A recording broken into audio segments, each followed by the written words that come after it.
The work that you're doing in terms of science curriculum in Singapore schools, can you describe what the role of ICT is and how that's integrated in your science strategy? Right. Over here at NIE, one of the things we want student teachers to learn is through modeling. So what we do for our lessons here in NIE is we teach them how to use technology by using the technology ourselves. So we have certain parts of each course that the students take on e-learning platforms. For one, they actually learn. We have videos of teaching online, and then they watch the videos, and then they do a forum, a own personal blog and a group blog, and they do a wiki on what they have observed about teaching skills in science. And then in the laboratory, what we do is we actually teach them specifically how to use data loggers in their classroom, how to integrate this into the science laboratory. So we teach them, besides the technology, we teach them how to use the technology to see the students' learning, to make sense of what the students are thinking, and how to get them to use the technology to synthesize scientific knowledge.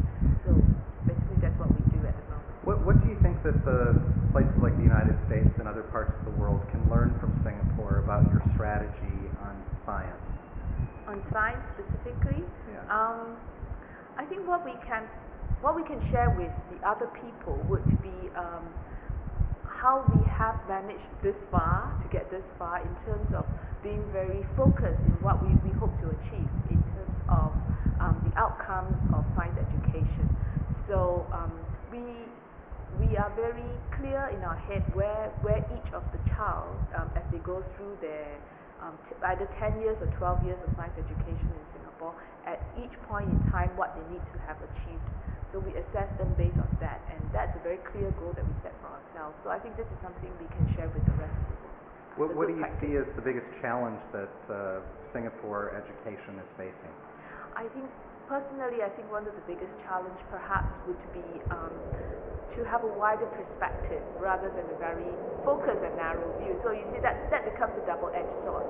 Much as we are very focused on one point, we sometimes forget to think that we need to learn how to think out of the box. Well, maybe we need to find where the box is so that we know where we have limited ourselves and to move beyond that limit. So we need to keep renegotiating new limits, which is what we could do better.